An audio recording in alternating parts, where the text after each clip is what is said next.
Olá pessoal, bem-vindos a mais um vídeo de resolução de exercícios da monitoria da disciplina de estruturas de aço. Nesse vídeo nós vamos resolver o exercício 2.3.9 do capítulo 2 do nosso livro-texto.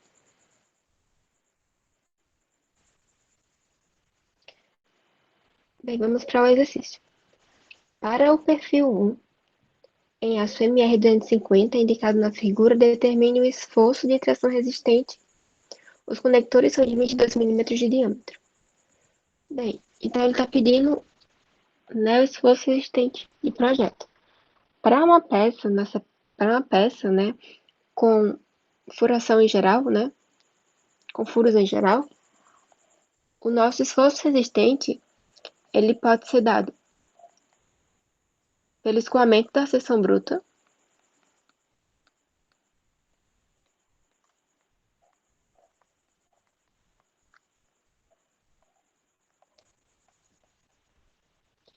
e ele também pode ser dado pela ruptura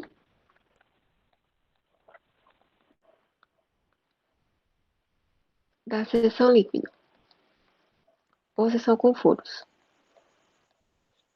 Ele também, aí você pode perguntar, Jane, mas e o escoamento por cisalhamento de bloco? Bem, como a distância entre essa borda do perfil e essa última seção com furos, ela é considerável, a ruptura por cisalhamento de bloco, ela deixa de ser determinante. Então, para o cisalhamento de bloco, a gente não vai considerar para essa questão, tá bom? Então, a resistência ela vai ser o menor entre esses dois valores. Vamos aqui calcular, vamos deixar aqui um espaço para cada um dos casos. E agora a gente vai organizar os dados da questão que a gente temos, né? Assim, no primeiro momento a gente vê o aço, que é o MR250. Então, aço MR250 nos dá uma tensão de escoamento de 250 megapascal, que é a mesma coisa que 25 kN por centímetro ao quadrado.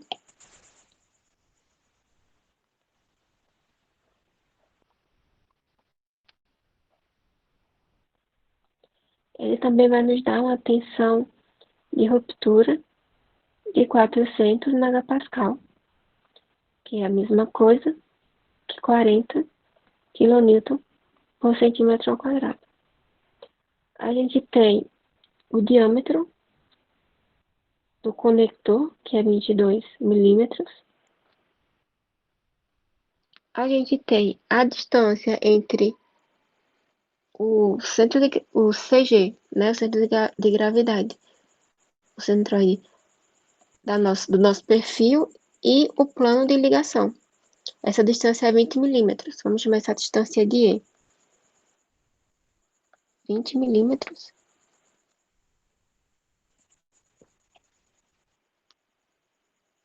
E a gente também tem a distância entre o primeiro e último furo na direção da força, que é 150 milímetros. Vamos chamar essa distância de L. Então, vai ser 150 milímetros. Referente à nossa seção, né, ao nosso perfil, a gente vai encontrar informações sobre eles, informações como largura, espessura e área de seção bruta, na tabela 6.3, né, de perfis EU. Essa tabela, ela tá no nosso livro, né, lá no final. Então, aqui já está destacado o nosso perfil, espessura, largura e área. Espessura 10,2 milímetros, largura 86,4 milímetros e área 64,2 centímetros ao quadrado. Então, vamos anotar. A largura, a gente falou 86,4 milímetros, que é a mesma coisa que 8,64 centímetros. A espessura é 0,2 é 10,2 milímetros, que é a mesma coisa que 1,02 centímetros, e a nossa área bruta é 64,2 centímetros ao quadrado. Agora vamos calcular a resistência associada ao escoamento da seção bruta. Essa resistência é dada por essa forma. Área bruta vezes a tensão de escoamento dividido por gama alfa 1. A nossa área bruta a gente acabou de obter na tabela 6.3. E ela é esse valor aqui, 64,2. Então, vamos escrever. 64,2 centímetros ao quadrado vezes. A nossa tensão de escoamento para o aço MR250 é 25 kN por centímetro ao quadrado. Então, escreve 25 kN por centímetro ao quadrado. E o nosso gama alfa 1, ele é obtido na tabela 1.7, que está no capítulo 1 do nosso livro. Texto, né? Ela tem um valor para a combinação normal de 1.10. Então, a nossa resistência, né, nosso esforço resistente associado ao escoamento da seção bruta, ele vai ser 1.459,1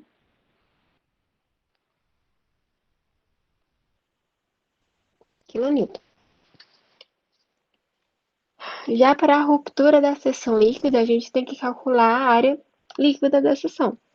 Como a gente tem furação enviesada, né, que é essa furação que lembra um zigue-zague, nós vamos ter que calcular diversos percursos e vamos, digamos que, achar a área líquida a menor área. Então, a gente vai procurar os diversos percursos que vai nos dar a menor área líquida.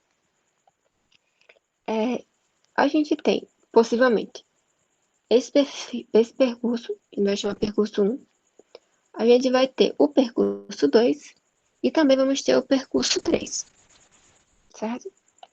Então, a área líquida relacionada ao percurso 1, a gente vai chamar de AN1. Lembrando que a nossa área líquida, ela é dada por B menos o somatório dos diâmetros dos furos que vão estar nesse percurso, mais o somatório de S ao quadrado sobre 4G vezes tudo isso vezes a espessura. Lembrando que S é a distância horizontal entre dois furos consecutivos. Por exemplo, nosso percurso 3. Esse furo aqui é consecutivo a esse. E ele tem uma distância horizontal S. E também tem uma distância vertical G. Já esse furo aqui, ele é consecutivo a esse. Então, observem que a distância horizontal entre eles é zero. Então, toda vez que a gente tiver esse caso, né, de distância horizontal zero, esse termo aqui vai ser, a gente não contabiliza. Como é o caso do percurso 1, por exemplo, que a gente não tem entre os furos consecutivos uma distância horizontal diferente de zero. Todos os S para esse caso é zero. Então, para o percurso 1, esse termo a gente não vai contabilizar, tá bom? Só para ressaltar. Então, vamos lá. A nossa largura é 8,64 centímetros, menos nosso furo, nosso diâmetro de furo. A gente vai considerar que é um furo padrão. Portanto, furo padrão, o seu diâmetro é dado pela soma entre o diâmetro do conector mais 3,5 milímetros.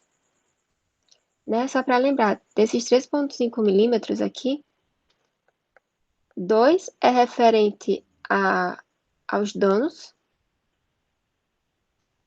né? No processo de furação. E 1,5 é referente à folga entre o furo e o conector. Então, o nosso dele vai ser 22 milímetros, porque o nosso diâmetro do conector é 22 milímetros. A gente também anotou aqui. Mais 3,5. Que o nosso D, ele vai ser igual a 25,5 milímetros. Que é a mesma coisa que 2,55 centímetros. Vou só diminuir aqui o tamanho e deixar ele no cantinho aqui pra gente ver. Bem, então a gente sabe. Então, no nosso caminho, a gente vai ter 1, 2, 3, 4 furos. Então, menos 4, o valor de D é 2,55 centímetros. Mas a nossa distância horizontal aqui, o nosso S, nesse percurso, vai ser 0. Então, vamos botar 0 aqui. Vezes T, a nossa espessura T, aqui, ó, 1,02. Então, vezes 1,02 centímetros, que vai ser igual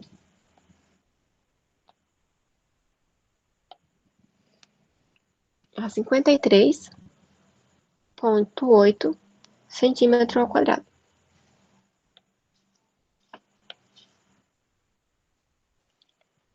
Agora, vamos para a nossa área líquida do percurso 2.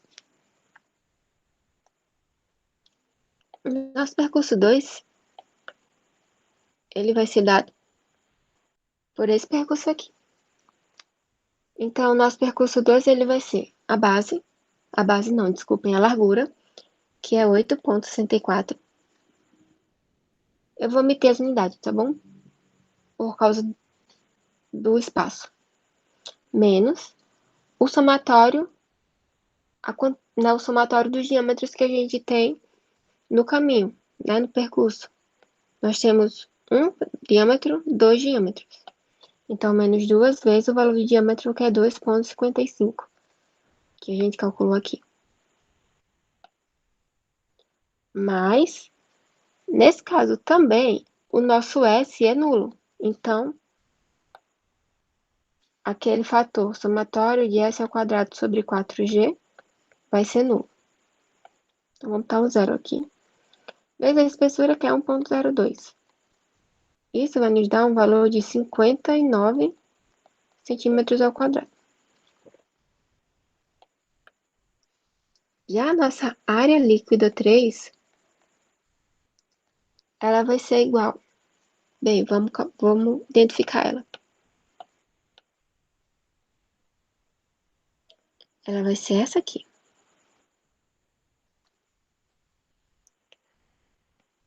Então, a gente vai ter a largura, que é 8,64, menos a quantidade de diâmetros que a gente tem no percurso. Então, a gente tem 1, 2, 3, 4, menos 4 vezes o valor do diâmetro, que é 2,55, mais. Agora, a gente vem para esse termo, que é o somatório de S ao quadrado sobre 4G. Bem, aqui a gente tem um valor de S, deixa eu mudar a cor. Temos um valor de S, temos um valor de G, aqui temos um G e aqui nós temos um S. O nosso S é 75, o nosso G, ele vai ser, observa que essa distância aqui, o enunciado fala que é 3 vezes 85. E a gente tem 3 espaços. Então, isso implica que essa distância aqui é 85 e essa aqui é 85. Portanto, o nosso G, ele vai ser 85. Certo? Então, como o valor de S e G aqui e aqui é o mesmo, nós vamos fazer 2 vezes o S ao quadrado, que é 7,5 ao quadrado. Vamos passar de... Aqui está em milímetro, certo? Aqui está em milímetro, só que a gente está trabalhando aqui em centímetro. Então, a gente só transformou de milímetro para centímetro.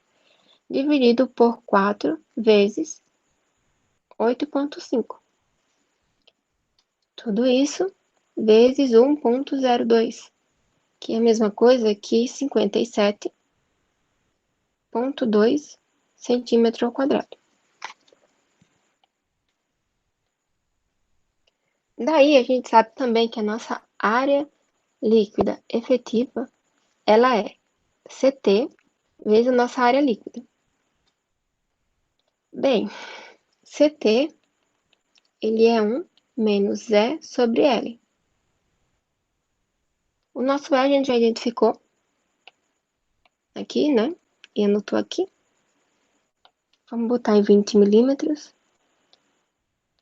E o nosso L a gente também já identificou, que é a distância entre o primeiro e o último furo na direção da força, que é 150 milímetros.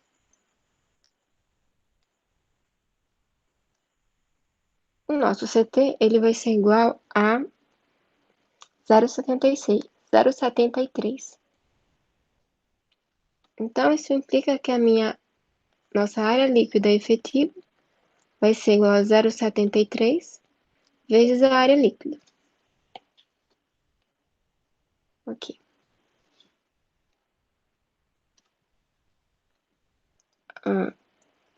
A gente sabe que a nossa área líquida ela sempre vai ser a menor área. No caso, a nossa área líquida seria a área referente ao percurso 1, que é 53,8, certo?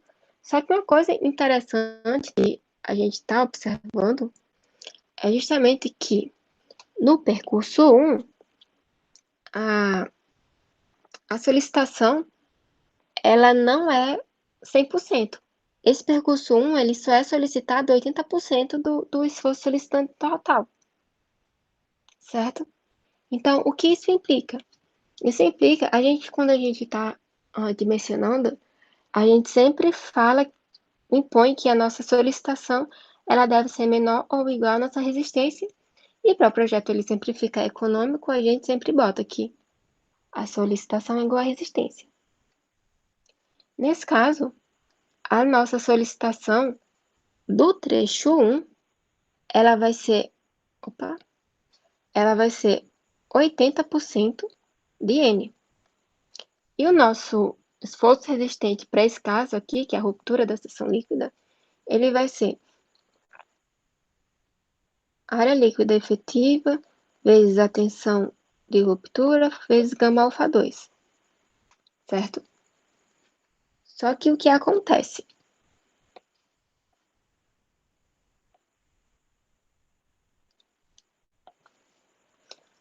Esse valor aqui, ele vai estar atrelado quando a gente substitui os valores, né? Se eu colocar aqui a área referente à seção 1, ele vai estar atrelado a 80% da tensão normal, da tensão solicitante normal,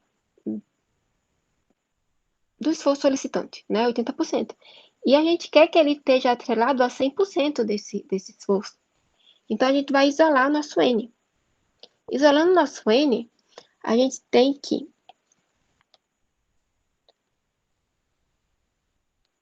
a nossa tensão, a nossa esforço resistente de projeto, ele vai ser o esforço dado pela fórmula multiplicado por 10 sobre 8. Lembrando que isso aqui vale só para o caso da seção 1, onde o esforço solicitante ele é 80% do esforço total. Ok? Já para a seção 2, ou a seção 3, ele vai estar solicitada a 100%. Ok? Então, a gente vai analisar o nosso RDT, né, a nossa resistência, para o percurso 1 e também para o segundo menor percurso. O segundo percurso é de menor área, digamos assim. Então, vai ser para a N1 e a N3, certo? Então, deixa eu só apagar aqui algumas coisas desse quadro.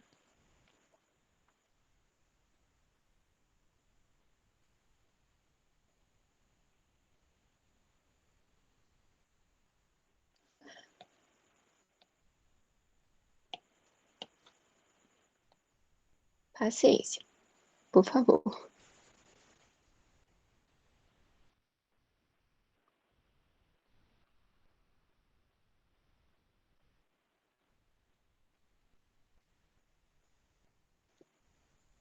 Só para organizar aqui.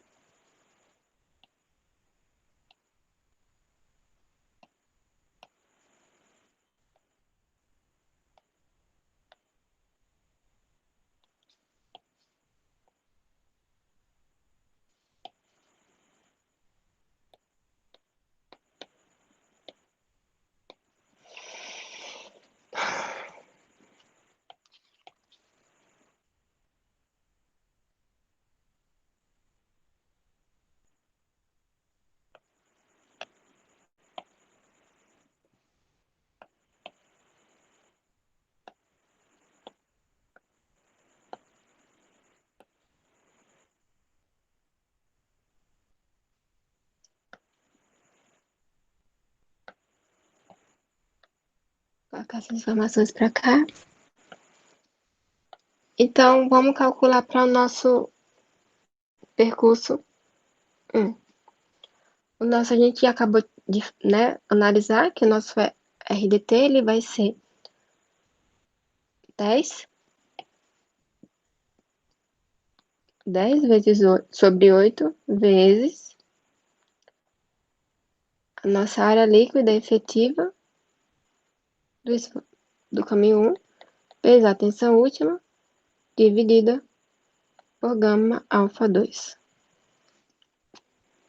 A nossa área líquida efetiva referente ao caminho 1, ele vai ser a N efetiva 1 vai ser 0,73, que a gente calculou, vezes 53,8 centímetros ao quadrado, que vai ser igual a 39,3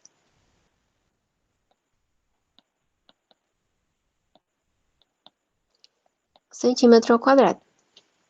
Então, substituindo, nós vamos ter RDT igual a 10 sobre 8 vezes 39,3 centímetro ao quadrado vezes 40 kN por centímetro ao quadrado sobre 1,35, lembrando que o gama alfa 2 é 1,35 para combinação normal, é dado pela tabela 1,7 no capítulo 1, ok?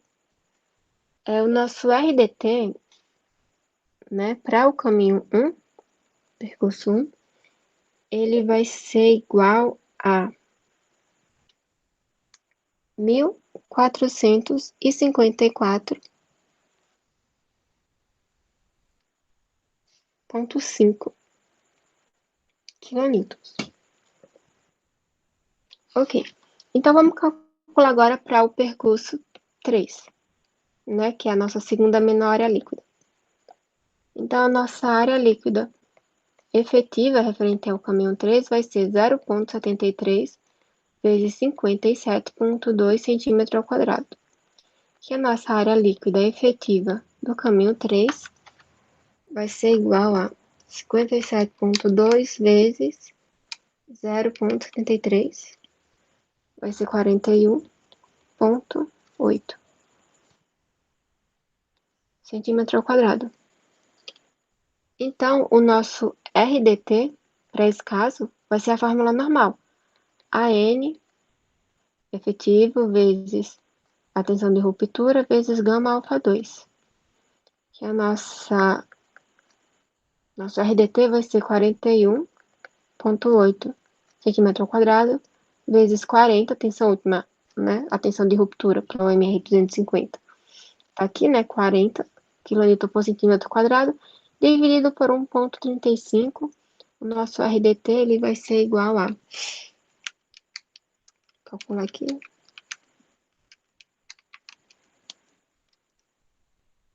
1.238,5 kN. Então, dos valores calculados, né, a gente tem 1.238,5, 1.454,5 e 1.459,1. Desses valores, a nossa resistência de projeto, ela vai ser no esforço resistente, né, de projeto, ele vai ser o menor, e ele vai ser 1.238 kN.